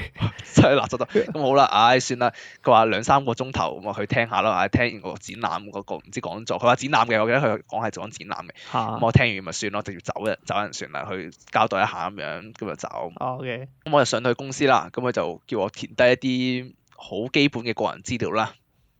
即係可能話你個名啊、英文名啊，跟住住址啦。嗰時我就冇諗咁多嘅。我就填咗落去啦已經，但係咧我後邊聽翻朋友講咧，其實係佢冇理由叫你填啲咁嘅嘢嘅，即係唔對路嘅。但係我就唔知點解咧就填咗啦。屌你！你填地址，類似嗰啲嘢係啦，填咗啦咁就。我又冇填 fake 嘅喎，我真係填咗我自己。屌你真係填真嘅喎嘛？係啊，啲好撚蠢啊！我嗰時就跟住搞咗一陣啦，咁就有個帶我入去嗰啲叫咩領航員啊，是但啦，總之係嗰種人啦，即係總之帶你今日就帶你參觀下嗰啲人啦。OK。係啦，咁有個男人嚟嘅，咁我帶咗入去啦。咁我以為係展覽嚟噶嘛，點知係一間房仔嚟嘅啫喎。我以為展覽可能係睇下嗰啲某啲嘢，睇下某啲嘢咁樣嘛。但係唔係喎，入到間房裏邊咧，就係一間房裏邊咯，跟住3張圓台打橫排咁樣，跟住隔離係坐咗個人嘅，跟住我就坐最出咁樣嘅。咁當時就即係除咗即係我同埋仲有另外一個係外人嚟嘅咁樣，跟住其餘啲全部都係佢哋嗰啲公司嗰啲人嚟嘅。咁我就開始喺度介紹佢哋公司係做啲乜嘢咁樣啦。咁大概咧就係咧加入一個會費咁樣啦，佢就提供一啲服務俾你嘅，即係可能佢哋會幫你 plan 行程啦，跟住去到當地，即係例如可能台灣啦咁樣啦，假設台灣啦，咁佢哋嗰邊就有唔同嘅住宿啦，咁樣佢就免費提供俾你嘅，即係只要交佢會費咧，你就可以享用佢哋嘅住宿。佢哋可能就有個導航，叫咩導航啊？嗰啲叫咩啊？導遊係啦，導遊會提供俾你，佢識講廣東話嘅咁樣，類似咁樣。跟住你想租架車，佢哋就會提供俾你咁類似咁樣，但係你就要裝佢嘅會費咁樣。OK。咁咧一開波咧，佢就講個會費咧好誇張嘅。我記得好似咧10年，好似係佢一裝一定要裝10年㗎啦。佢啲會費一定要裝10年嘅，即係10年你一定要 keep 住俾錢嘅。10年咁撚耐啊？係啊，但係10年佢就話10年裏邊咧，你就可以享用佢所有嗰啲服務咁樣啦。咁但係一開波佢講個費咧，我記得好貴啊！我好似係要幾廿萬嘅去到嗰陣時，好誇張個數字。我覺得好似60萬嘅，基本上冇可能俾60萬㗎嘛，大佬。之前60萬我走去裝到咁樣嘅嘢。同埋佢呢個數字咧，佢都係拋嚟嘅，佢都預咗你唔會俾呢個數字。佢就話今日有個職場嘅優惠，只係得今日有嘅呢個優惠嘅啫，就拉到好似係幾萬蚊嘅啫，可以拉到幾萬蚊。咁你就分唔自己期俾咁樣嘅。跟住就問我有冇興趣即係佢覺得佢就問我對於呢個服務有冇興趣。咁嗰時咧，其實如果我只要講冇興趣咧，其實可能成件事就簡單好多啦。但係我就衰多口講咗句，的確幾吸引喎你服務。跟住咧，佢就覺得你係有機會㗎啦咁樣。屌你真係好啦，戇鳩！你嗰啲咧，屌你食飽飯太得閒冇嘢做嗰啲你話幾得意喎，講嚟聽下。係啦，佢就覺得你好似係有機會可以水到嘅人嚟嘅喎。跟住佢就好用力去 sell 我啦。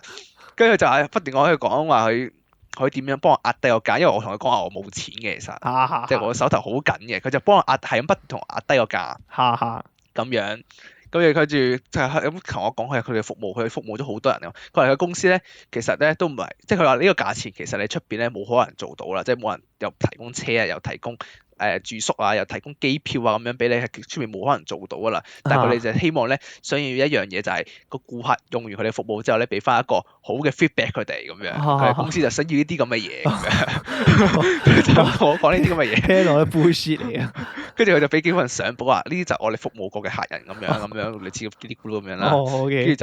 跟住就問我呢個價錢 O 唔 OK？呢個價錢 OK 嘅話咧，咁我哋就即刻幫你開搞啊呢啲咁嘅嘢啦。咁樣，跟住我講話真係冇錢喎，真係俾唔到喎。跟住佢就喺度嘗試幫我壓，不斷幫我壓低個價啦。最後咧壓低到咧500蚊嘅，500蚊係每個月俾500蚊，每個月俾500蚊。佢原本係幾多錢啊？每個月好似係俾幾千蚊嘅每個月。原本係每個月俾幾千蚊嘅。係啊，我不斷同佢講話唔好啦，但係呢500蚊咧提供唔到好高嘅服務咯，即係只有去啲比較冇去到，可能去唔到日本啊，即係比較高檔啲，係咪叫高檔啲咧嘅地方嘅？即係我唔係一熱門啲咯，即係你係熱門啲，唔係高檔，係熱門啲嘅地方。即係只可以啲比較你只可以去柬埔寨啊，類似咁樣咯。咩危地馬拉？你只可以去冇咁熱門嘅地方啦，即係比較可能嗰啲叫咩啊？使費比較平啲嘅地方，只會提供呢個咁樣啦。跟住佢就問，佢問我500蚊 O 唔 OK？跟住咧我話，佢話但係咧呢500蚊咧係佢暫時幫我傾落嘅啫，佢未問過上邊嘅。OK，即係佢口頭上咁講啫。OK。係啦，佢話佢就話如果你 OK 咧，呢500蚊 OK 嘅話咧，咁我就同上面講啦咁樣。但係佢話咧，同上面講咗你就唔可以 say no 咯喎。咁樣。呢個就講話，咁如果你同上面講咗，然後我又俾唔到呢500蚊咧，咁點算啊咁啊？佢話咁唔得噶，我喺上面同我講咗，咁我哋會俾人鬧噶咁樣。咁你咪俾人鬧咯，關咩事？咁我真係俾唔到，屌！跟住咧，我唔知中間過咗啲咩啦，佢就攞一份嘢出嚟，喺度寫啲個人資料嘅。你有冇寫當時？我又有寫喎。屌你真係勁蠢喎！你真係好過癮。我最叻就將我啲個人資料，我最叻就將我啲個人資料送俾人哋。最叻就係將個人資料送俾人哋，真係犀利。你知唔知我即係你呢度咧？我想同各位聽眾講一講，大家真係唔好學。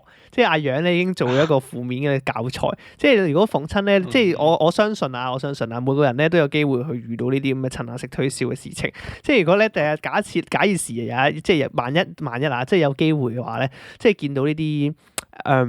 即係見到呢啲咁嘅殘式推銷嘅電話，即係好似同阿楊啱啱講嘅類型好似嘅，即係譬如話可能佢叫你上一啲地方咁樣啦，跟住叫你寫低啲資料，就千祈唔好俾資料佢。千祈係啦，冇錯。同埋因為咧，我自己知道咧，就我喺聽眾群裏面咧，其實有一小部分咧係年紀比較少嘅，即係可能啱啱畢業嗰啲情況，而且咧啱啱畢業呢種情況或者揾唔到工呢種情況係最容易跌入呢一種陷阱，所以大家一定要小心。即係如果你好似阿楊咁得閒咧，你上去聽下都冇乜問題嘅，即係我唔反對啊。但係你就一定唔好俾任何嘅錢，係啦，唔好俾任何錢，唔好俾任何錢。跟住然後你個人資料都唔好俾。係啦，當然啦，我自己就唔建議上去。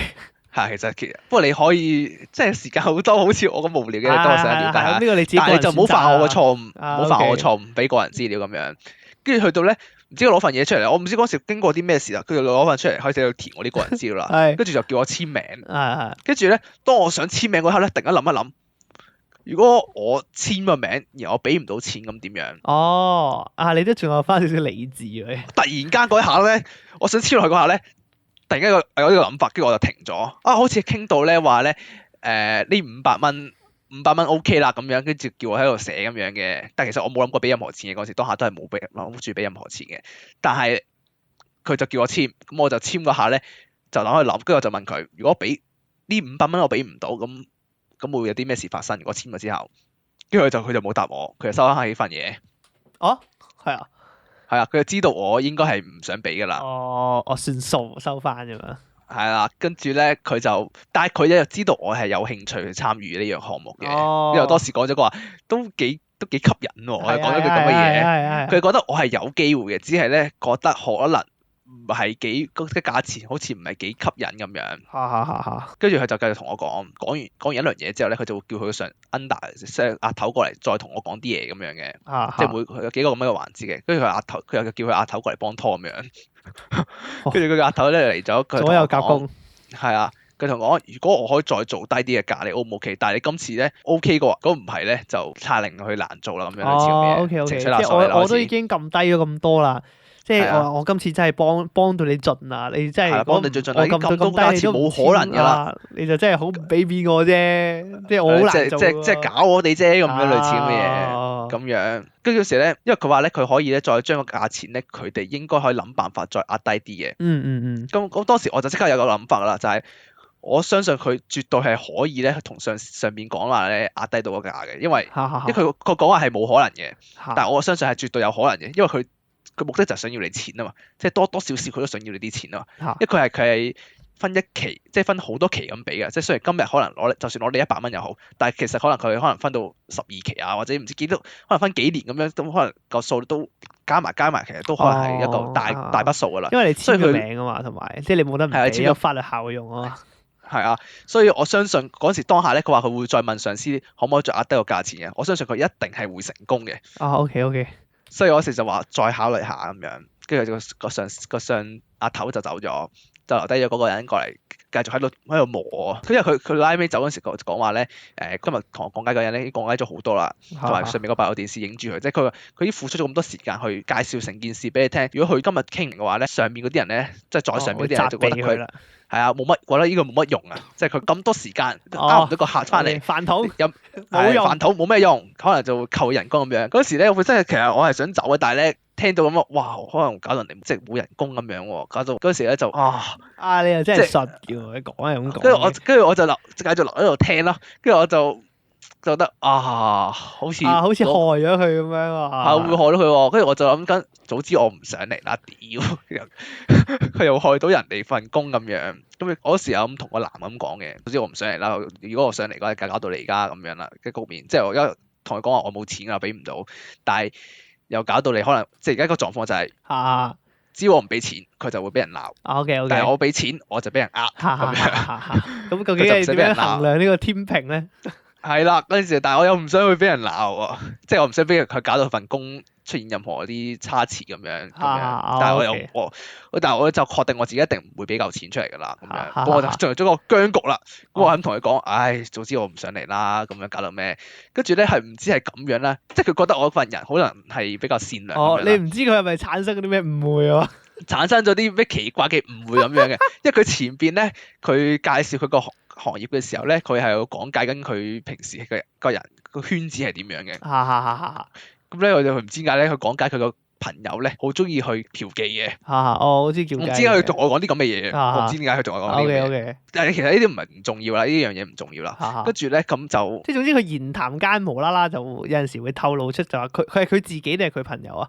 佢朋友，就話無啦啦就會滲透出就話，我無啦啦言談間就會滲透少少。我朋友平時好中意叫雞㗎咁。係啊，跟住佢就問你有冇做過呢樣嘢咁類似咁嘅。即係同你吹水嘅嗰陣時係。係啊，會吹下水咁樣。OK。跟住我就講我冇啦。跟住咧佢就有再喺介紹嘅過程中，佢都有問其他嘢，就問你你有冇拍過拖啊？咁樣類似咁嘅嘢咁樣。我就講話冇嘅，冇拍過拖咁樣。佢話你冇可能嘅喎，冇可能拍過拖，就咁類似咁嘅嘢啦。即係都講啲比較私人。唔似 A0喎，私人啲咁嘅嘢啦，咁類似啦，跟住就去到後半段咧，佢突然間無啦啦拋咗一句咧，就問我一定係零。跟住咧嗰時，跟住我唔知咩一定零，咁突然間無啦啦傾下旅行啲嘢，同我問我一定係零，跟住我都唔知咩嚟嘅。佢好溫突然無啦啦問你喎。係啊，突然間係啊，講下可能講緊日本有啲咩景點，突然間問我一定係零。哇，好叻喎！成件事屌你佢。跟住我就話我都唔知個咩，我就答咗佢1啦。佢想吉你嗰條。咁我答咗零啊，我答咗零啊，我最後答咗零，我唔係答，我答零啊，係啊，我答零。屌！因為我嗰時唔知咩嚟，因為前面佢有問過有冇拍過拖嘛，我以為佢問我 A1 A0定 A 乜鬼嘢咁類似咁嘅嘢。我哋 get 錯咗，你又答我答答咗零，但係即係突然間就嚟一句你一定係零啊咁樣。好撚怪喎！屌，即係佢喺度偷渡自己啲意識喎，佢係咪想吉佢想吉你喎？一睇就知。我懷疑，好恐怖。跟住咧，跟住開始我哋日本咧呢個旅行好即係呢個酒店其實唔錯㗎。如果你加咗我哋，其實都 OK 㗎。日本其實幾好玩㗎。係咧，你係一定係零啊！係啊，突然間就嚟咗一句咁嘅嘢咯。跟住我嗰時係完全我係冇點諗過就答咗佢話我零咯，因為我唔知咩嚟㗎。突然間話一句，跟住心諗嚇，跟住我先即係再諗。係喎，一定係零係嗰啲即係機嗰啲會用嘅嘢嚟㗎嘛。係同性戀用語嚟㗎。同性戀會用嗰啲嘢嚟㗎嘛。跟住我先發覺，仆街啦！我答到零，仆街，即係嗰時有執到啦，成個心諗，係咯，估唔到你都係呢一類人嚟嘅喎。係啦，跟住咧，然後之後咧就佢開始同我多咗肢體接觸啦。佢唔知點解係咪喺度捏我隻手啦。偷摸你。係啊，又摸下我頭啦，突然間唔知做一啲咁嘅奇怪嘢嘅。但係嗰時咧就因為又未去到好敏感嘅位嘅，咁我又冇介意咁樣嘅，嗰時就冇介意。不過佢發現我又唔係好抗拒喎。屌你！咁樣係咁樣。跟住咧，然後佢就開始傾下我平時私人即係會做啲乜嘢啊咁樣。跟住我就話可能會打下機啊，或者玩下同 friend 出嚟玩下 board game 咁樣啦。不過好奇怪喎，board game 應該大家都會知道係啲乜嘢嚟㗎嘛，即係比較大路啲嘅嘢嘛。但係佢完全唔知道咩係 board game 嚟喎。咁我係佢問我咩係 board game 咯。跟住我話類似係啲約埋一班 friend 出嚟玩一盒嗰啲遊，即係嗰啲桌遊。桌遊咯，係咯，桌遊棋啊嗰啲咯。喺屋企嗰類似咁嘅嘢啦，跟住話係咪即係啤牌咁樣？佢問都算係嘅咁樣咯。佢有冇問你啊？係咪波嘢個波啊？我冇問，咁樣冇問嘅。跟住就話咧，佢平時一個人住，好得閒，冇乜，即係佢即係好悶嘅。佢又平時問我即係有冇興趣識個朋友，即係同我做朋友，上佢屋企一齊玩 board game 咁樣。我唔知佢呢句有冇啲咩含義，因為佢話想了解下咩叫 board game。順便幫埋你咁喎，唔知佢有冇咁嘅意思啦咁樣，跟住就三唔識七叫你上佢屋企咁樣，跟住就話想佢話即係佢係想識個朋友嘅，身邊冇乜朋友嘅，平時翻工就放工咁樣。識朋友啊，識朋友咯，唔使上屋企嘅喎。係啊，因為佢係個空間咁樣啊嘛。OK，跟住就可以進入咗個僵局嘅畫面啦，就係佢都想我俾嘅，我又唔想俾嘅。但我又唔想佢搞到佢份工咧就出現任何問題咁樣嘅，就陷咗呢個畫面嘅，跟住就大概可能都磨咗成個鐘噶啦，嗰度係咁磨喺咁緊急，你簽啦，跟住我話我冇錢咯咁樣，跟住類似咁樣一個畫面咧，我都好撚耐，我記得我去嘅時候應該2點啊，我最後咧走咧差唔多成7點差唔多磨咗好撚耐，最後總之走嘅時間。但係5個鐘啊！我仲要咁早走原因咧，因為咧我私底下有同明哥喺度咧 send 咗個 message 俾佢話咧約咗幾點嘅，跟住我同佢講話咧，我 friend 喺度等緊我啊，我即係趕時間啦，我 friend 已經等咗成個鐘啦，我再唔走即係搞唔掂啦咁類似咁嘅嘢。我嗰陣時屌我唔撚知咩事啊！我記得嗰時阿明哥係唔知咩事啊。阿楊嗰陣時就話，因為阿楊佢知佢係借啲嘢就 WhatsApp，佢就話因為佢就係做戲嘅，佢就扮。唔係我特登喺佢面前，係啊，喺佢面前佢望住我部手機，佢長期望住我部手機嘅，佢唔俾我做任何奇怪嘢。跟住後邊阿楊就係 WhatsApp 我就話阿楊同佢講你好似同佢講你介唔介意 WhatsApp 一個 friend，因為你約咗我嘛，你話跟住係 WhatsApp 我，跟住就喂 sorry 遲咗，總之阿楊就營造到咧做戲就營造到好似約咗我咁樣就話遲到啦，就希望佢可以快啲放佢走。跟住我仲要唔知咩事，我同阿楊講，因為我睄到佢咧，佢係偷望緊我電話，所以我特登係打到話叫話我就講咗話唔好意思啊，明哥我遲到啦，我一定會遲到啦。我又醒唔起阿楊今日上去俾人呃我識屌，跟住我記得阿楊今日上去俾人呃嘅，但係我嗰下醒唔起。跟住阿楊講完啦，跟住我覆佢阿楊一句問號啊，佢話哇做咩啊？你要約我咩？屌，但係我主要係俾佢睇下即係我打咗2句話我約咗人咁樣意思，俾佢睇到咁樣，跟住我就翻間房裏邊繼續去，因為佢話唔俾去間房裏邊咧開電話，即係用電話嘅，即係都要出邊。OK，即係可能驚你錄音啊。OK。身有屎嘅身有屎嘅人，啲鋪頭先會唔俾你用電話咁奇怪。係啊，我覺得呢個都係一個可以參考佐證嘅。其實佢中後段咧就開始講咧，佢就話好大聲講啊，你簽啦，跟住細聲同我講話，算啦，你走啦，我而家我嚟幫你走啦，算啦，我俾人鬧冇乜所謂嘅。跟住你走算啦。佢幫你喎。係啊。咁樣，跟住我話你走嗰陣時候咧，我靜雞雞再將嗰啲獎，即係嗰啲今日你嚟參加嗰啲獎品俾咗你啦，咁樣攞翻出嚟俾你咁樣啦，咁樣你就走啦咁樣。跟住之後再磨多一陣，因為其實我真係唔想佢，因為當時我情況真係唔想佢有啲咩事咁樣，OK 嘅。 OK，你真係好唔想俾人鬧。係啦咁樣，但係佢就話誒唔介意啦，其實冇乜嘢嘅，唔會點俾人鬧嘅咁樣。人哋都話冇乜嘢，你咪由佢咯。所以最後我咪決定直接走我就扮嘢，唉算啦，我差太多時間啦，我friend 真係等緊我啊，我就企起身就衝我出去咁樣，跟住佢就扮拉住我，其實冇用力拉住我，話冇啊，你留多陣啦，聽多一陣講啦，佢講啲咁嘅嘢咯。你又好撚神奇喎！你竟然可以喺5個鐘頭裏面，竟然同一個呃你嘅人可以聯絡，我好似感化咗佢咁喎。你可以感化咗佢喎，屌你！跟住我就行咗出去，撳 lift 啦，跟住佢真係追咗出嚟，跟住將嗰啲今日應承話俾我啲嘢，就俾咗我咁樣，即係一張紙嘅，嗰張紙就話係可以去唔同地方旅行嘅時候咧，跟住就再上翻去公司，跟住去佢公司嗰度申請咁樣，跟住然後就俾一盒口罩同埋俾啲酒精搓手液我咁樣，跟住咧就係咁啦。跟住最後係啦，跟住最後咧佢嗰啲贈品就係嗰啲啊。係啊，贈品就係呢啲嘢，但我唔知嗰張紙係咪真係有咁嘅用途啦。嗰張嘢已經俾我抌咗，因為我已經唔想再上翻去啦。跟住咧臨走嘅時候咧，佢就再同我傾一傾嘅，佢話得閒我哋聯絡下咁樣，可能話出嚟玩一齊玩啊，食下嘢咁類似咁嘅嘢啦，或者上去屋企玩 board game 咁類似咁嘅嘢啦。跟住最後就嚟個擁抱咁樣嘅。跟住咧嚟個擁抱嘅時候咧，佢隻手指咧靜雞雞撩咗我下邊幾下啦，跟住我即刻縮開嘅啦嗰陣時候。但係嗰時候我就冇俾。佢偷撩啊樣仔啊。係啊，撩我樣仔啊，偷撩咗。所以嗰時咧其實都幾 firm 佢咧，應該係性取向係。OK，佢應該係1嚟嘅。佢應該係1嚟嘅，佢聽到講0咧，佢應該幾興奮，覺得係個目標嚟㗎啦。OK，我估唔到蟹，即係估唔到水蟹揾下水魚就順便揾到條友咁可以吉下。係啦，揾到覺得佢自己心裏嘅目標咁樣。OK。我又見到白白淨淨咁樣，嗰時佢就應該可能咁樣，哇！就算今日做唔成單生意，我都可能有機會吉到個人咁樣，可能佢有種感覺。所以今日冇乜所謂嘅，可能冇乜蝕。冇蝕底。OK。係啦，跟住我就有咁嘅經驗咧，我都唔想再上去啦。即係我發覺即係佢係有目的，佢可以想接近我嘅感覺咁樣嘅。咁樣啦，件事就係咁樣啦。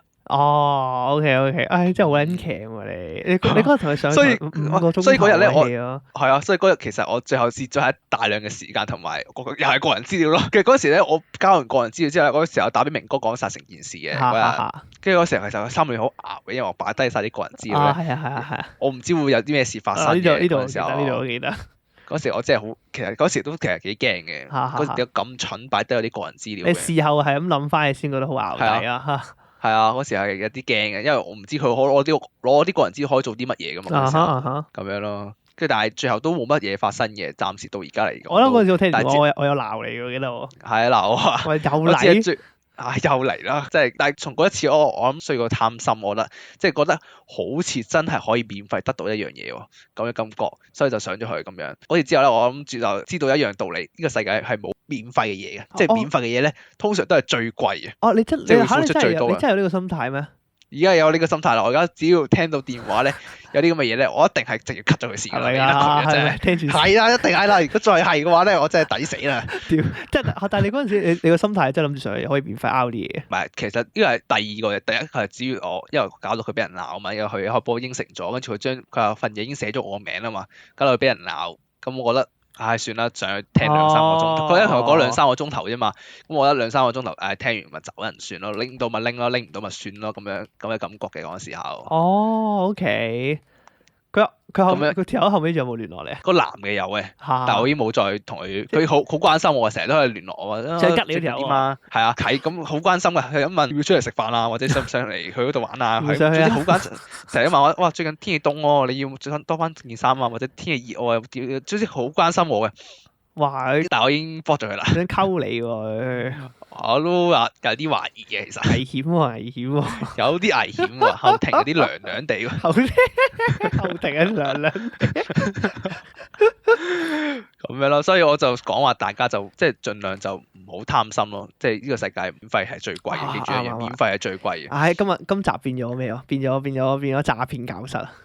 即係其實我都好彩啦，起碼冇俾人呃到錢，即係冇啲個人資料咯，即係其實叫算係不幸中小幸咯，係嘛？不幸中嘅我唔知喎，其實好似都冇幸，都冇幸到你都擺低咗啲嘢落去。都係笨柒嚟不過嘅，其實成件事。可惜即係至少起碼冇擺低個錢咯。係起碼係啊，至少係咯啱嘅。不過再講多次，最後就講一次，即係因為今集都差唔多，即係最後都講一次同大家就話你要注意。大家譬如話可能假設啊，即係假設，第日萬一大家真係可能好似阿楊咁樣屎忽痕嘅，即係好想上去聽下嘅，跟住就咁啊，但係千祈唔好擺低個人照，因為其實理論上啊，如果佢有你個人資料啊，譬如話有你身份證啊，有你地址啊，有你乜嘢都好啦，咁其實佢係可以攞你啲資料去做一啲其他嘢嘅，即係譬如話可能佢可以攞你資料去借錢啊，或者係攞你資料去申請一啲信用卡啊，或者係申請一啲其他垃垃雜雜嘢咁樣。所以咧，咁啊，大家記住小心，咁啊，千祈唔好泄露自己個人資料，就係咁樣。唔好咁蠢啦。係啊，真係冇咁蠢啊！奇怪啊，你真係好奇怪，點解你會嘥咁多時間走去做埋呢個咁嘅嘢？我都唔知啊！我而家應該唔會再咁蠢噶啦。我相信我自己，我希望自己唔好再咁蠢。真係好怪，黐線！真係，就係咁啦。冇錯，就係我今集就錄咗好耐咯都。好似好長時間。我兩件事都幾長。不過正常嘅，你要將呢啲事情分享俾大家聽下，等大家有個咩，有個負面教材，有個反面例子。有個模板喺度。唔講啦，我今日講到喉嚨痛，我再講喉嚨痛。係咯。唔得。好啦，咁今集咧就去到咁多先啦。咁如果中意我哋節目嘅朋友咧，咁啊記得 follow 我哋嘅 podcast 頻道啦，仲有 follow 我哋 IG 啦，仲有記得 subscribe 我哋嘅 YouTube 頻道。咁咧如果想聯絡我哋嘅話咧，咁就可以 IG inbox 我哋或者 email 我哋嘅。咁我哋嘅聯絡資訊咧都可以喺我哋聯絡資訊欄度揾到嘅。咁我哋下集再見啦，拜拜。